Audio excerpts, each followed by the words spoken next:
Within the greater culture of men's issues and interest discussions known as the manosphere, exist a variety of subcultures that feminists and many non-feminist women, if they feel so entitled, love to hate, and even more to berate.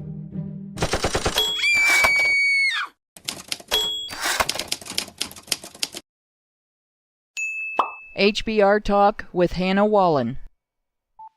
Many times, unethical media outlets have tried to slander men's rights activists who they hate for wanting gender-neutral treatment under law and policy, using a particularly sneaky and convoluted tactic. They'd smear another male subculture that is an easier target, then try to extend the smear to the men's rights movement by association. There are three they especially love to use for this purpose. Involuntarily celibate men are hated, apparently, for the crime of being unable to attract girlfriends. Voluntarily unattached men, also known as men going their own way, are hated because they refuse to order their lives around women. Pickup artists are hated because they do, and sometimes it gets them laid, or they make money selling other guys dating strategy advice. Of course, lumping the various subcultures together is stupid and dishonest. Not a single one is a club you can join or get officially kicked out of, nor are any of them necessarily controlled by central organizations. We all have very different outlooks on the overall topic of men's issues, and even where there is common ground in agreement on some of the disadvantages men face, there's vehement disagreement on how to respond to that disadvantage. While the subcultures overlap in population, our ethos and outlooks differ wildly and in some ways are completely incompatible. Sometimes this has even led to personality clashes among individuals from different subcultures. Of course, feminists would seek to exploit that. Over the last decade, we've seen that smear, stretch, and smudge tactic attempted many times against the men's rights movement. A few years ago, such an attempt coincided with a fit of apoplectic rage among feminists after a prominent, or notorious, depending on who you ask, pickup artist, Roosh V, wrote a satirical article using the style of a modest proposal to point out that ideology isn't an effective shield against crime, particularly rape. About half the men's rights movement at the time learned what pickup artists were because of the resulting feminist tantrum. Several writers tried to falsely associate their own straw literalization of the post to the men's rights movement to smear us. Talk about mental gymnastics. They failed at creating the link because the two subcultures have few common interests. They failed at pitting us against each other as well. We all spent more time complaining about how manipulative the feminist media was trying to be than arguing with each other over the article and its implications. Meanwhile, we all got to see an early example of what's now known as cancel culture. The feminist rage machine went ballistic on Roosh, beginning with a flurry of similarly worded hit pieces, public stalking and harassment, social media and payment processor deplatforming, and finally, retailers caving to petitions, asking them to stop selling his books. Several nations were even petitioned to ban him from entry, though I found no evidence of any actually doing it, as was done with another PUA coach, Julian Blanc. Vice magazine published an article celebrating the social execution of Roosh V in 2018. He appears to have resurfaced in 2019 as a now religious man with a whole new outlook on relationships and sex, with far less controversy from feminists over his new gig.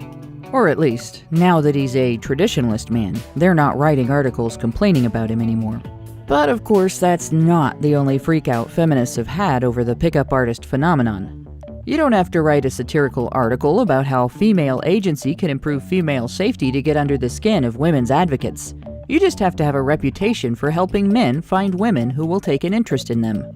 In an article published by The Guardian, 50 Years of Pickup Artists, Why is the Toxic Skill So in Demand?, Siren Kale wrote that teaching men how to approach women they don't know is a $100 million industry, and described a scene in a bar where one might expect to be approached by strangers regardless of one's sex, as if the men there were engaging in, quote, street harassment. The article is peppered with nasty comparisons, likening the approaches of men she observed to the charge of a doomed cavalry, the PUA coach she was interviewing to a wolf, and the concept of game to a virus. She referred to the culture of pickup artistry as a murky, underhand world, and the methods taught by PUA coaches as nefarious, manipulative, and even coercive. Later in the article, she seriously implied that pickup artistry caused men's rights activism, involuntary celibacy, and oh yeah, Jordan Peterson, who is apparently now the devil himself. She portrayed women as victims of being spoken to in public by men who willingly let any conversation they had started end if the woman was uninterested. She mocked the male students of the PUA coach she was interviewing for having an idea as to what their ideal woman might be like.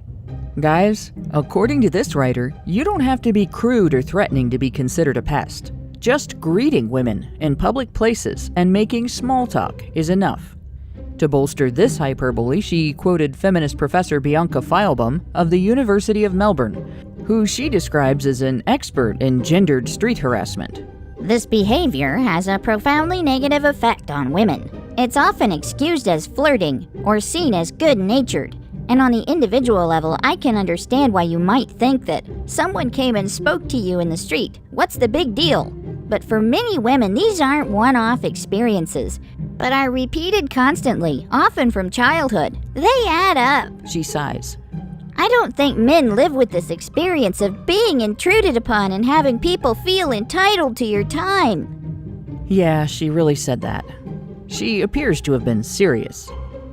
After the quote, she compared just being approached and greeted in the street to an experience she once had with a man whose approach was rudely, crudely aggressive and who expressed rage upon being rejected, as if there were no difference between that and polite small talk.